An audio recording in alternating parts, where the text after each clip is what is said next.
ask me, you know, why airshell? Why do you fly behind the airshell? Because I've flown behind it my entire life. My father flew with airshell. Wrap it up as peace of mind. Peace of mind. And we're very proud to be able to represent Aviation. They're our biggest sponsor.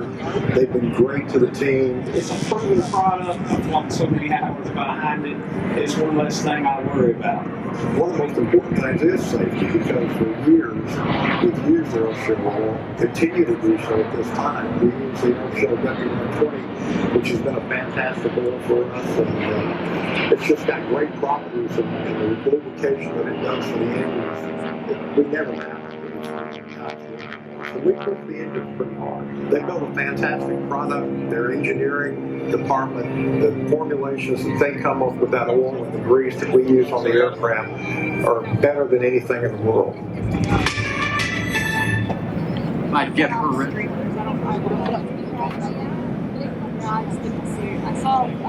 Collegiate Academy, where she is part of your musical theater program. Peyton enjoys singing and performing, as well as playing competitive soccer and tennis. And she plays competitive soccer for the Auburndale Scream. Thrilled to have the opportunity to sing here. Have you performed in any musicals at the school yet?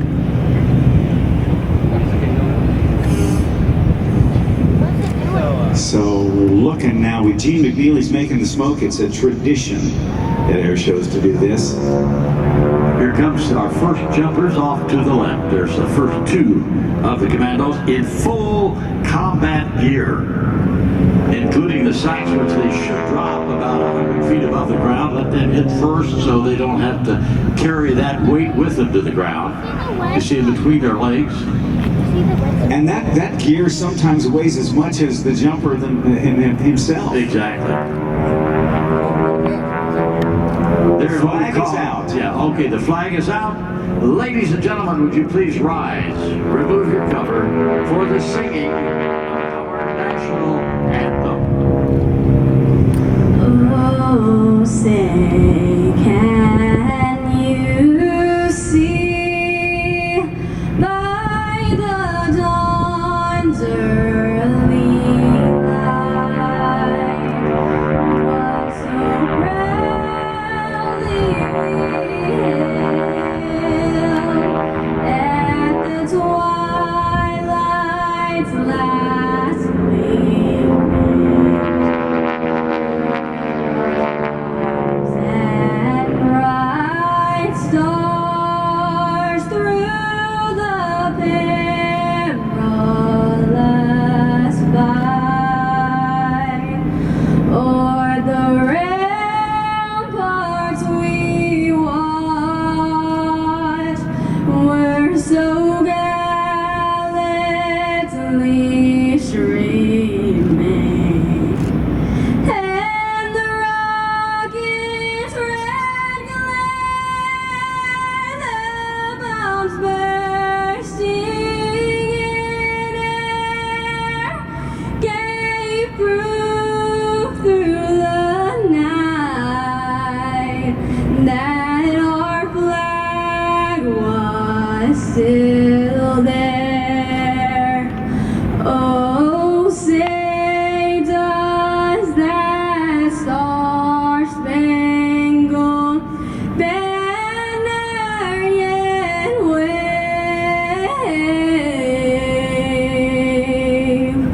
o'er the land of the free and the home of the brave.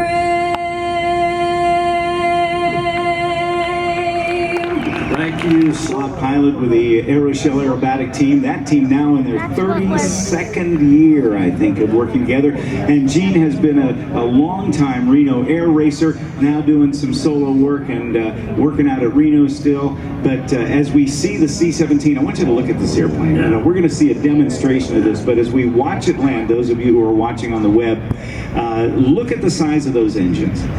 40,000, almost 41,000 pounds of thrust generated by each. They're the military version of the engines that are on the Boeing 757 jetliner. And these 4 engines and that airframe allow this aircraft to reach speeds of about 515 miles per hour. It is the 3rd most expensive airplane ever built. And that's about as much noise as that airplane's ever going to make. Look at all of the smoke on top of the wing. The cascade thruster rushes are open, directing the thrust forward to help the airplane up. And the big, what we call barn door flaps, that allows that airplane to land in very, very short airfields. The C-17, and we thank the 60 seconds airplane, looks and acts like a fighter airplane.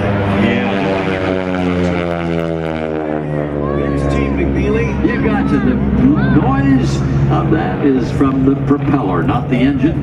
The propeller tip almost reaching supersonic speeds as Gene goes into the giant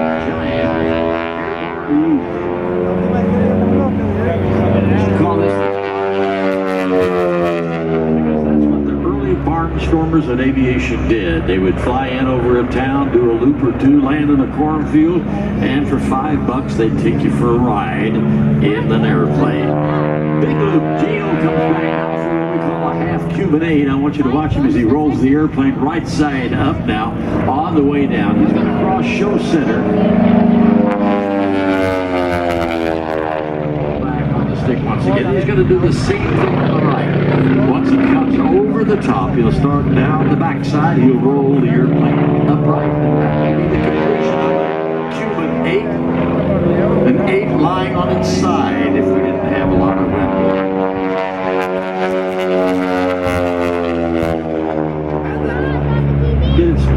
It got its name back in 1936 when the late Len Povey, who was training then Batista's Cuban Air Force pilots to fly aerobatics, was performing wherever you are in the world. C-17 has a chance. To the announcer stand down by the air boss and let the members of the 62nd Airlift Wing tell you all about the C-17.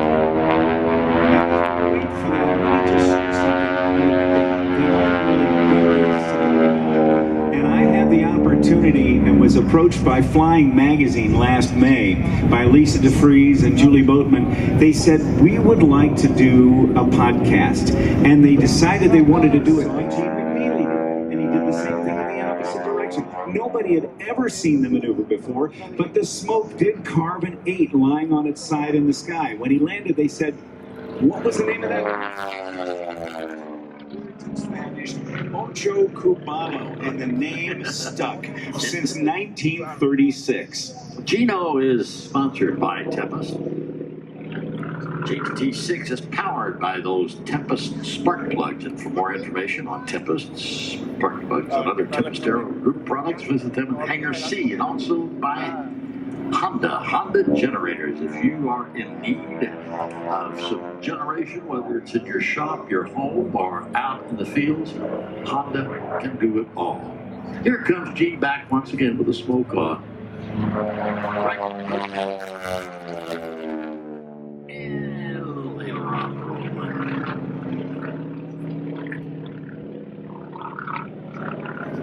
It's low to the ground. We can go lowest 300 feet just on a normal low level with our tech orders and move around for that. So it is extremely fast because of that fly-by-wire for a troll ride. Voodoo, we thank you for your service. I do have to ask you though, what's the best part about flying an air show? The best part about flying the air show, truthfully, is the people. I can tell you 100% that is what I loved as a little kid. And cool story here, I met a F-16 pilot when I was 7 years old. He knew my dad and we started talking. He came out to the air show yesterday, 25 years later, and I got to invite him out and he got to see me. We don't have commercial service, right? And so I have a relationship with Tampa International in Orlando because I fly in and out or whatnot. But people, if they're not using this facility, they're like, what's going on? What is the benefit to me? But we're supporting a lot of jobs and the economic impact is huge now. That is so very important for people to understand that aviation is way more than just the airlines. That's correct. And, we have 5 flight schools here. We have Central Florida Aerospace Academy, our high school, Polk State.